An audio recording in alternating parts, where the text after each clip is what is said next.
कई लोग कई लग रहे ही रहा।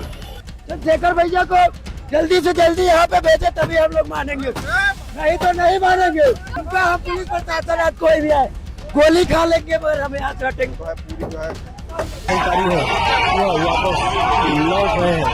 उधर बाद में पुलिस आना था लेकिन प्रशासन द्वारा उन्हें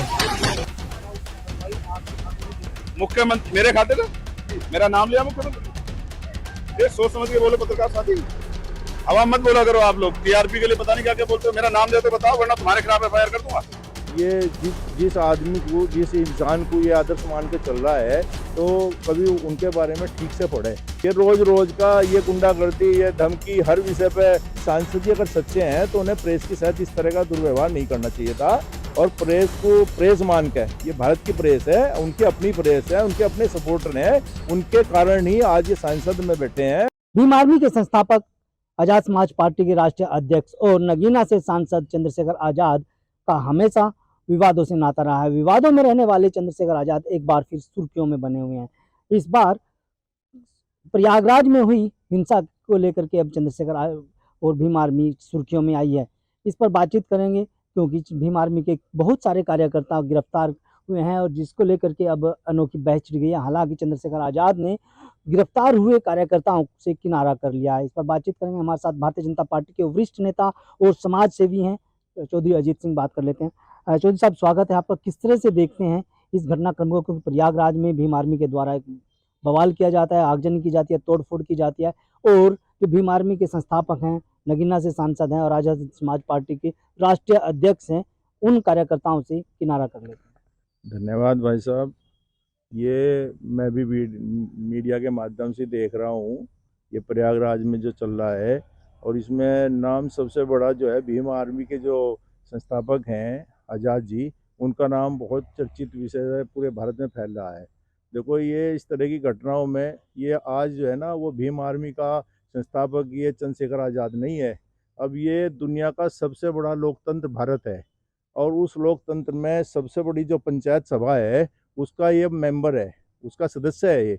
इसने ये चीज़ ध्यान रखनी चाहिए कि जब में अब में बहुत अंतर है। अब ये सदन में बैठता है, और सदन में बैठने वाले व्यक्ति का ये काम नहीं होता कि इस तरह के मतलब देश में जो है ना, ये जिस आदमी को, जिस इंसान को ये आदर्श मान के चल रहा है, तो कभी उनके बारे में ठीक से पढ़े कि वो देश में इस तरह की तोड़ फोड़ मार काट कभी भी बाबा साहब ने कभी नहीं सोची, और उन्होंने हमेशा देश को बनाने का काम किया और देश को संविधान दिया। ये भी उसी कड़ी में चल रहा है, उसी लाइन पे पकड़े। इस तरह की लाइन पकड़ के ये गुंडागर्दी, मारपीट, तोड़ फोड़, ये देखो देश को नुकसान पहुंचाने वाला एक सदस्य के माध्यम से अगर इस तरह की देश में घटनाएं होंगी तो बड़ी शर्म की बात है। ये बड़ा विद्वान लड़का है, इसने इतनी बड़ी संस्था का संस्थापक है ये, और तो आज भारत की सबसे बड़ी सदन में बैठता है। इसने तो इन बातों से किनारा करना चाहिए और जो सच है उसका साथ देना चाहिए। देखो, कार्यकर्ता तो बेचारे अपने नेता के पीछे होते हैं, वे नेता को दुख नहीं देखना चाहते, और ये वहाँ पे इसका जाना जो है ना वो ठीक था, कोई बात नहीं, इसने दुख सुख में जाना भी चाहिए अपने कार्यकर्ताओं के। लेकिन दुख सुख का मतलब ये नहीं होता कि वहाँ हजारों संख्या में लोग सड़कों पर आ जाएं। सड़कों पर आने का मतलब तो पहले से ही समझ में था कि वहाँ पे कुछ न कुछ होना है। इसने ऐसा माहौल नहीं बनाना चाहिए था। अपने जो अच्छे कार्यकर्ता हैं उनको समझाना चाहिए था कि भाई मैं आ रहा हूँ और मैं उन लोगों से मिलूंगा घर पे जाके। बाबा साहब चंद्रशेखर हैं, अपना प्रेरणा स्रोत मानते हैं, आदर्शवादी मानते हैं, उनके पच्चीनों पे चलने की वो बात कर रहे हैं। लेकिन बाबा साहब ने कहा था कि शिक्षित बनिए, तो और अपने हक की लड़ाई आप तभी लड़ पाएंगे जब शिक्षित होंगे, क्योंकि शिक्षा ही एकमात्र एक ऐसा साधन है जो जिसको पीने के बाद आदमी दहाड़ता है। तो कहीं ना कहीं देखा जाए तो अब चंद्रशेखर की अगुवाई में तो लोग सड़कों पर उतर रहे हैं, आज का युवा के खिलाफ मुकदमा दर्ज हो रहे हैं। देखो, मैं सहारनपुर का ही एक छोटा सा कार्यकर्ता हूँ, और वहाँ पे मैं बड़ा अपने को गौरवान्वित महसूस करता हूँ कि हमारे ही जिले का एक होनहार बच्चा इतना बड़ी स्तर पे उसकी इतनी बड़ी सोच है। लेकिन जब इस तरह के काम देखता हूँ या सुनता हूँ मीडिया के माध्यम से, तो बड़ी शर्म सी लगती है कि इतने बड़े हाई लेवल पे जाने के बाद भी अगर ऐसी मानसिकता रखेगा तो भीम आर्मी, देखो इन्होंने डॉक्टर भीमराव अंबेडकर जी के नाम से अपनी आर्मी तो बनाई है, लेकिन उनके आदर्शों पे चलना सीखा है। उनके आदर्श क्या थे वो सीखा है, उनके ठीक से पढ़े उनके बारे में।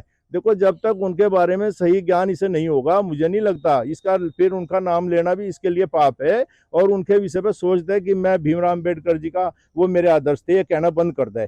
जब उसने देखना है कि जो ये प्रयागराज में हुआ है, कहीं ना कहीं उसका उसमें रोल तो रहा ही है। सरकार कोई पागल तो है नहीं। अगर दो जातियों, दो उन लोगों में वहां मतभेद है, तो इसने तो आज तो सांसद है। सांसद ऐसे थोड़ा बनता है, एक जाति से कभी सांसद नहीं होता। जिस लोकसभा से है वहां सब लोगों ने इसे वोट दिया होगा, उसमें ब्राह्मण भी होंगे, सब दूसरी बिरादरी भी होंगी, दलित भी होंगे।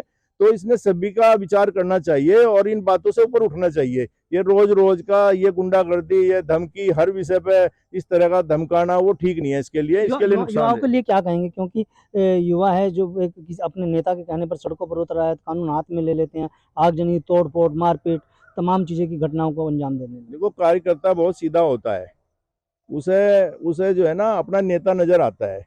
पहले भी इतिहास में जाओ तो नेताओं के पीछे देखो, आज़ादी मिली है तो कार्यकर्ता नेता तो थोड़े ही थे आज़ादी में लड़ने वाले। और जो हमारे छोटे छोटे कार्यकर्ता बलिदान हुए हैं, जिनको फांसी पर लटका दिया गया है, वो अपने नेताओं की आवाज़ को अपनी आवाज़ मानते थे। ऐसे ही हर पार्टी का जो कार्यकर्ता होता है अपने नेता की आवाज़ को मानता है, उसी की आवाज़ पर चलता है। वो तो नेता के ऊपर डिपेंड होता है कि वो अपनी जो उसके कार्यकर्ता हैं उनको किस किस लाइन पे लेकर चले, किस ट्रैक पे लेकर चले। वो अच्छे पे लेकर चलेगा, बुरे पे, जैसे पे भी लेकर चलेगा, कार्यकर्ता उसी पे चलने लगता है। ये तो नेता का सोचना है कि वो अपने कार्यकर्ता को कहाँ ले जाना चाहता है, गड्ढे में ले जाना चाहता है या उनको आसमान छुआना चाहता है। अपने कार्यकर्ताओं को हमेशा इस तरफ नहीं ढकेलना चाहिए, क्योंकि वो उसके कार्यकर्ताओं का भी भविष्य ठीक नहीं है और उसका भी भविष्य ठीक नहीं रहेगा। ऐसी सोच से कभी भी आदमी नेता नहीं बन सकता। कि अपने सांसद जी मुजफ्फरनगर में थे और वहां पे अपने पत्रकार बंधुओं से भी उन्होंने भिड़ने की कोशिश करी।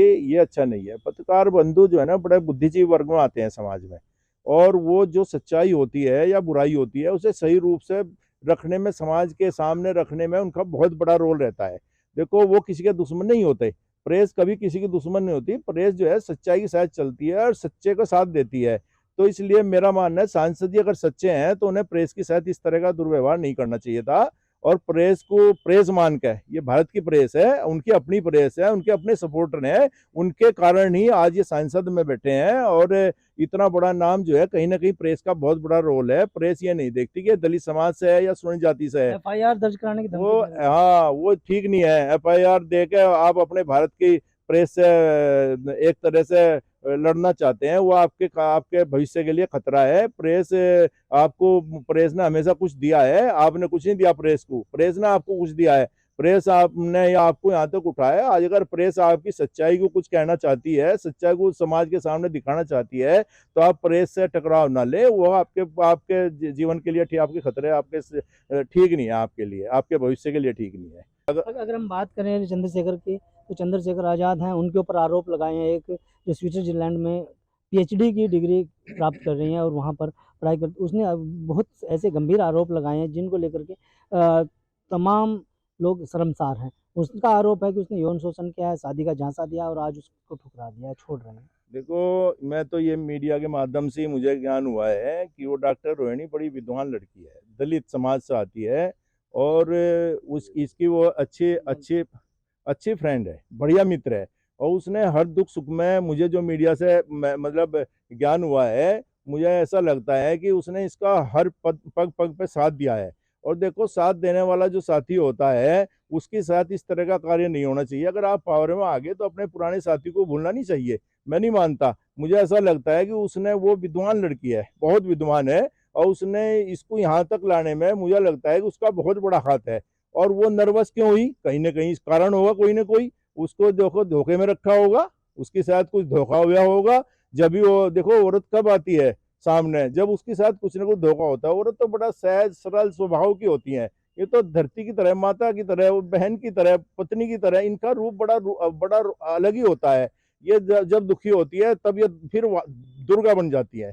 देखो ये माता का फिर दुर्गा काली देवी का रूप ले लेती है जब इनके साथ अन्याय होता है। तो कुछ न कुछ अन्याय, मैं मानता हूँ मेरा अच्छा लड़का है, विद्वान है, सांसद है, इसने इतना मामला, ये डॉक्टर रोहिणी वाला भी अगर ये हो रहा तो ये कहीं न कहीं इसकी कमजोरी रही है और इसने अपनी कमजोरी से बाहर निकल के उसकी बात को स्वीकार करना चाहिए। वो बहुत ही विद्वान लड़की है। आज ये देखो कहाँ डॉक्टरी कर रही है जाके, वो छोटी नहीं है, वो हल्की नहीं है, इसलिए उसे हल्का नहीं मानना चाहिए।